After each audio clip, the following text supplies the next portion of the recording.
यह है भारत की राजधानी दिल्ली। इसे हिंदुस्तान का दिल भी कहा जाता है, और दिल हो भी क्यों ना, क्योंकि दिल्ली में आपको हर तरह का हेरिटेज, हर तरह का कल्चर और हर तरह के लोग मिल जाएंगे। फिर बात अगर एजुकेशन की आए तो भी दिल्ली किसी से पीछे नहीं है। ज़रा इसे देखिए, क्या इसे पहचानते हैं आप? यह है दोस्तों जामिया मिलिया इस्लामिया। घर से दूर एक घर, उन 20,000 लोगों के लिए जो यहाँ पढ़ते हैं। 100 साल से भी ज़्यादा पुरानी इस यूनिवर्सिटी का जितना बड़ा और ख़ूबसूरत इंफ्रास्ट्रक्चर है, भारत के इतिहास के साथ जुड़ा हुआ उतना ही गहरा और पुराना इसका इतिहास भी है। इस व्लॉग कम डॉक्यूमेंट्री में आप देखेंगे जामिया मिलिया इस्लामिया का एक कैंपस टूर और जानेंगे इसकी हिस्ट्री के बारे में। यहाँ पहुँचने का सबसे इजी और कन्वीनियंट रास्ता यह है कि आप दिल्ली मेट्रो का इस्तेमाल करें। जामिया मिलिया मेट्रो स्टेशन पर उतरें और सीधा एंटर कर जाएं यूनिवर्सिटी के अंदर। अगर यहाँ पर आपका पहले से कोई जानने वाला पढ़ता है या किसी भी तरह से रिजाइड करता है तो आपके लिए चीज़ें और आसान हो सकती हैं, और इस मामले में हमारी किस्मत थोड़ी अच्छी रही। हाँ तो दोस्तों, कैसे हैं आप? मैं हूँ अबू बकर सिद्दीकी और आज मेरे साथ हैं ज़की सलमान, मोहम्मद ज़की, और हम आए हैं आज जामिया मिलिया इस्लामिया में। तो यहाँ पर हम कैंपस घूम रहे हैं। ज़की साहब हमारे जामिया मिलिया में ही पढ़ते हैं। गाइड रहूंगा इन जामिया मिलिया इस्लामिया के लिए, और ये हमारे गाइड रहेंगे। तो कैमरा हैंडल आपका भाई करेगा और आपको कैंपस टूर ज़की साहब कराएंगे। तो भाइयों पहुँच चुके हैं जामिया मिलिया इस्लामिया, और यहाँ पर अभी नाश्ते का वक्त हो चुका है। आइए देखते हैं कि क्या सीन बनता है। हाँ तो अभी हम मौजूद हैं जामिया मिलिया इस्लामिया के हॉस्टल्स में, और ये हमारे साथ मौजूद है अबू बकर। और अभी सुबह के बज रहे हैं 9:30, और अभी हम देख रहे हैं नाश्ते के लिए कुछ कैंटीन में अगर मिल जाता है। उन्होंने अभी बनाना शुरू किया है, लेकिन हम जो भी मिलेगा अभी खा लेंगे, क्योंकि हमें आगे सफ़र जारी रखना है। हमें जाना है KTI की तरफ, बाकी देखते हैं। चलिए।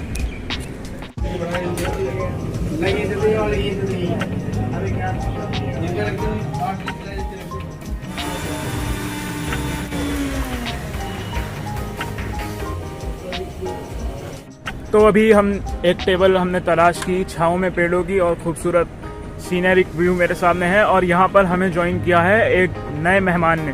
ज़रा इससे मिलिए।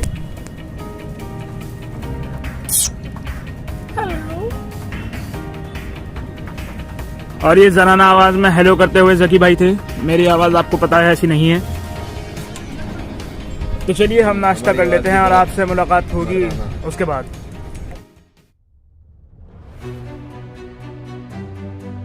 तो बात है मार्च 1920 की। महात्मा गांधी ने अंग्रेज़ों के खिलाफ नॉन कोऑपरेशन मूवमेंट स्टार्ट की। मई 1920 के आते आते मुस्लिम लीडर्स जो खिलाफत मूवमेंट को भी लेकर चल रहे थे, उन्होंने भी महात्मा गांधी की इस नॉन कोऑपरेशन मूवमेंट को एक्सेप्ट कर लिया। अक्टूबर 1920 में महात्मा गांधी और मौलाना मोहम्मद अली अलीगढ़ आए, और यहाँ पर उन्होंने एंग्लो मोहम्मदन ओरिएंटल कॉलेज के स्टूडेंट से अपील की कि वो भी नॉन कोऑपरेशन मूवमेंट को ज्वाइन करें। दोस्तों, नॉन कोऑपरेशन मूवमेंट का मतलब ही ये था कि अंग्रेज़ों के साथ किसी तरह का कोई कोऑपरेशन शो ना किया जाए, और इसी के चलते स्टूडेंट्स ने क्लासेस जाना छोड़ दिया, क्योंकि मोहम्मदन एंग्लो ओरिएंटल कॉलेज में अंग्रेज़ों का सिलेबस पढ़ाया जाता था। हिंदू और मुसलमानों की इस यूनिटी को देखकर अंग्रेज़ों को बहुत गहरा धचका लगा। और इसी के साथ हमारा नाश्ता भी हो चुका है। आइए ज़रा कैंपस की तरफ चलते हैं। तो ये हमारा डेंटल है जामिया का, जहाँ पर BDS चलता है, और यहाँ पर नीट की काउंसलिंग के थ्रू बच्चों का एडमिशन होता है।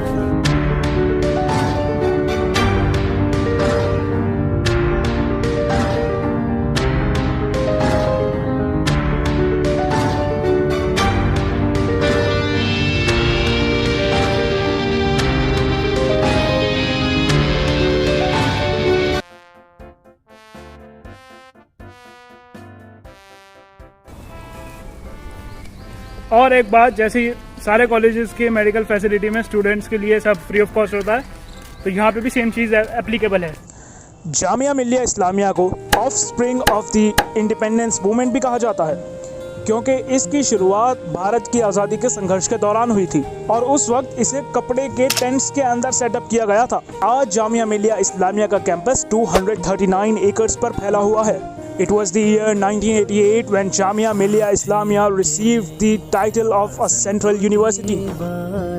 ये हैं प्रोफेसर नजमा अख्तर, जामिया की करंट वाइस चांसलर, और जामिया की 103 साल की हिस्ट्री में प्रोफेसर नजमा अख्तर इसकी पहली महिला वाइस चांसलर हैं। लेकिन क्या आप ये जानते हैं कि जामिया के पहले वीसी कौन थे? तो ये थे मौलाना मोहम्मद अली जौहर। जब जामिया स्टैब्लिश हुआ तो उस वक्त जामिया के पास पैसों की बहुत ज़्यादा तंगी थी। मौलाना मोहम्मद अली जौहर उन्होंने ये प्लेज लिया कि वो अगले 20 सालों तक सिर्फ 100 रुपये की सैलरी पर काम करेंगे।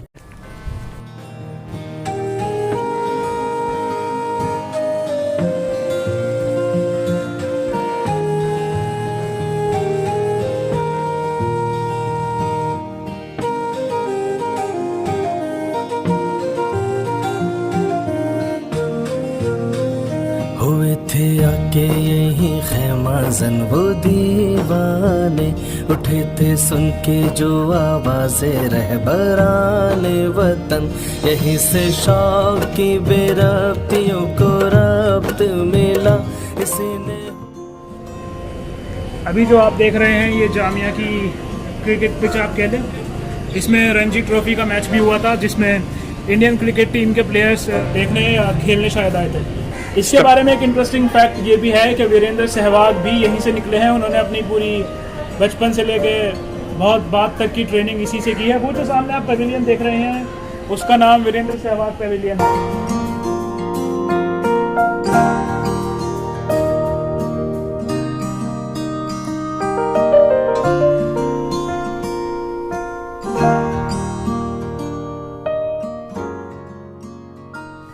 तो यहाँ से अब हम जाने लगे हैं जाकिर हुसैन लाइब्रेरी की तरफ, जो जामिया की सेंट्रल लाइब्रेरी है। और इसमें समथिंग कितनी किताबें हैं इसमें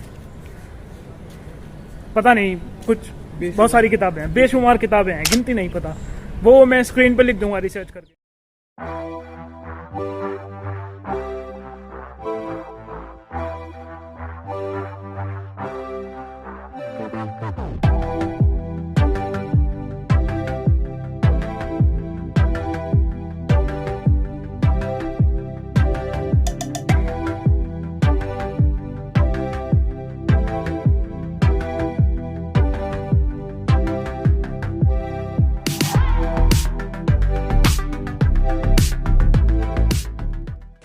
होगा कोई ऐसा भी कि गालिब को न जाने। शायर तो अच्छा है पे बदनाम बहुत है। ये अभी जो आप मेरे पीछे देख रहे हैं ये हमारे मिर्ज़ा गालिब चचा की आप एक स्टैचू देख रहे हैं। और इसकी एक बड़ी दिलचस्प स्टोरी भी है। वो स्टोरी गोज़ लाइक दिस के मिर्ज़ा गालिब जो है इकोनॉमिकली पैसों की तरफ से इतने मजबूत नहीं थे, वो आप समझ लें कि गरीब ही थे। तो एक बार किसी ने उन्हें सजेशन दिया कि आप उर्दू के इतने बड़े उस्ताद हैं तो आप पढ़ा लें। टीचर की जॉब कितनी इज्जत की जॉब है, आप उस्ताद कहलाएंगे, टीचर का अलग मर्तबा होता है। तो उनको बात समझ में आई कि बड़ी इज्जत का काम है टीचर बनना। तो उन्होंने अप्लाई कर दिया। अब वो हुआ यूं कि वो सेलेक्ट तो हुए। जब लेटर आया तो उसमें लिखा था कि आपको मुलाजमत के लिए चुन लिया गया है। इस पर गालिब की ईगो बीच में आ गई। गालिब ने कहा कि मैं तो इसलिए पढ़ाना चाहता था कि मुझे इज्जत मिले, इन्होंने तो मुझे मुलाजिम कह के जलील कर दिया, अब मैं नहीं पढ़ाऊंगा। तो गालिब ने इज्जत की वजह से ऑफर ठुकरा दिया। अब ये कहानी सच है या सिर्फ लेजेंड है ये मैं नहीं कह सकता, लेकिन आज इज्जत गालिब की ये है कि यहाँ पर गालिब का एक स्टैचू है और गालिब के नाम से इस स्टैचू के पीछे पूरा एक अलग से ब्लॉक है जिसका नाम गुलिस्तान गालिब है, यानी गालिब का बाग।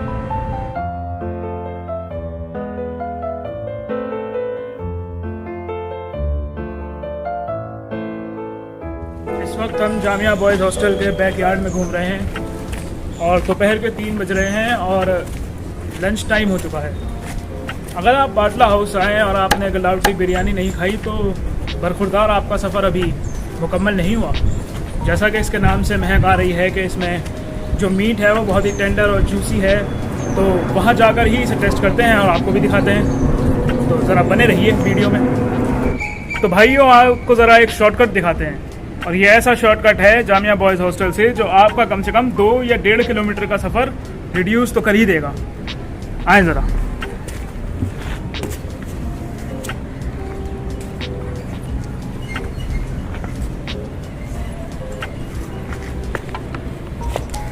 और बस वही हमारी सेटिंग है। जामिया से आपने जालियाँ पार करी, जालियों के नीचे से बस welcome to Batla House. Welcome नहीं, वेलकम।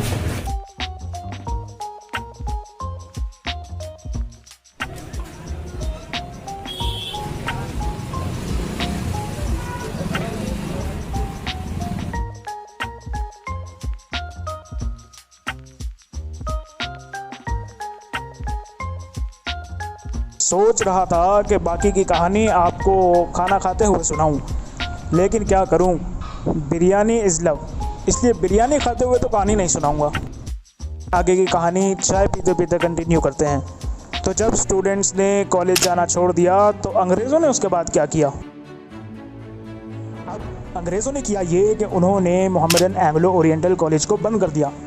इससे पूरे हिंदुस्तान में ये मैसेज गया कि अंग्रेज़ चाहते ही नहीं हैं कि हिंदुस्तानी लोग पढ़ लिख कर आगे निकलें और अच्छी शिक्षा हासिल करें। अक्टूबर 1920 के आते आते पूरे देश में ये बात आम हो गई कि इंग्लिश एजुकेशन के ऑल्टरनेटिव पर एक इंडियन एजुकेशन सिस्टम को इंस्टॉल किया जाए, यानी एक ऐसा एजुकेशन सिस्टम जो अंग्रेज़ों का ना हो बल्कि भारतीय हो।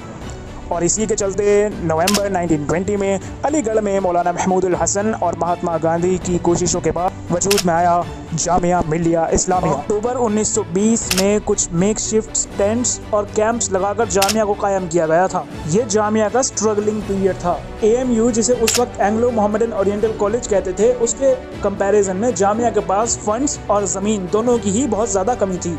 डॉक्टर MA अंसारी ने यह मशवरा भी दिया कि जामिया को बैंकरप्सी से बचाने के लिए खिलाफत मूवमेंट के फंड्स में से कुछ थोड़ा सा हिस्सा दे दिया जाए। 28 जनवरी 1925 को दिल्ली के बल्ली मारान में शरीफ मंजिल में एक कमेटी की मीटिंग बुलाई गई, जिसमें बड़े बड़े और जामिया के फाउंडर्स भी शामिल हुए। शुरुआत में तो इस बात पर भी डिबेट हुई कि जामिया को कंटिन्यू रखा जाए भी या नहीं। फिर गांधी जी ने कहा कि जामिया को जारी रखने के लिए अगर मुझे भीख भी मांगनी पड़ी तो मैं इसके लिए भी तैयार हूँ। जून 1925 में एक छोटा सा कैरावान, एक काफिला अलीगढ़ से दिल्ली आया और जामिया को दिल्ली में सेटअप किया गया। फिर कुछ अरेंजमेंट्स और इंतजामात के बाद अगस्त 1925 में जामिया की क्लासेस दिल्ली में शुरू की गई। सिर्फ 20 स्टूडेंट्स के साथ शुरू हुआ जामिया मिलिया इस्लामिया आज अपने 103 साल पूरे कर चुका है। आज यहाँ पर 9 फैकल्टीज़, 42 डिपार्टमेंट्स और 31 centres of higher learning and research के साथ साथ 20,000 स्टूडेंट्स हैं, जिन्होंने दुनिया के 30 डिफरेंट कंट्रीज से आकर इसे अपना घर बनाया है।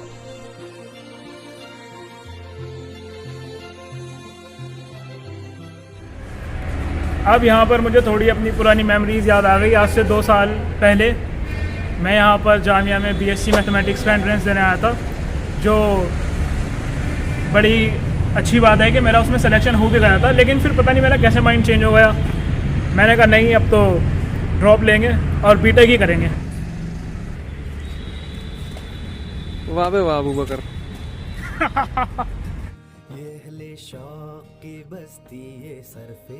जब अलीगढ़ में जामिया को सेटअप किया गया उसके 5 साल के अंदर ही इसके बेहतर फ्यूचर के लिए इसे दिल्ली के करोल बाग में शिफ्ट किया गया। और एट द सेम टाइम इसी दौरान जामिया की बिल्डिंग्स को करोल बाग से ओखला में शिफ्ट करने के बारे में भी सोचा जा रहा था। तब ओखला दिल्ली के सदर्न आउटस्कर्ट्स पर एक छोटा सा विलेज हुआ करता था। डॉक्टर जाकिर हुसैन ने अपने जर्मन दोस्त कार्ल हाइंस से बिल्डिंग के नक्शे तैयार करवाए और 1 मार्च 1935 को doctor MA Ansari, Halide Edib, doctor Rajendra Prasad, Sardar Vallabh Bhai Patel, इन सभी लोगों की मौजूदगी में बिल्डिंग का फाउंडिंग स्टोन रखा गया।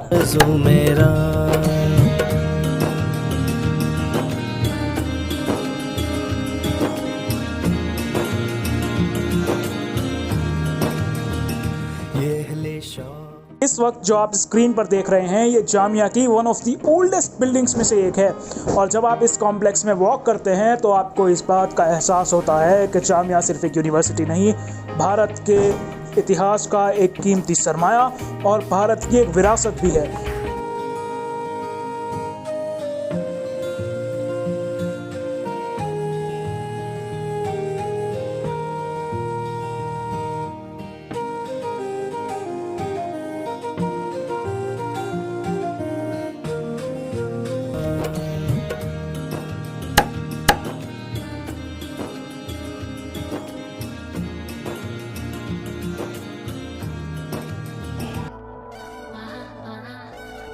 पिछले 103 सालों में जामिया के स्टूडेंट्स ने दुनिया भर में इस देश का नाम रोशन किया है। And it is an undeniable fact that Jamia Millia Islamia is an institution of national importance. और हम दुआ करते हैं कि जामिया ऐसे ही चलता रहे और दुनिया भर में इस देश का नाम ऊंचा करता रहे। जय हिंद, जय भारत।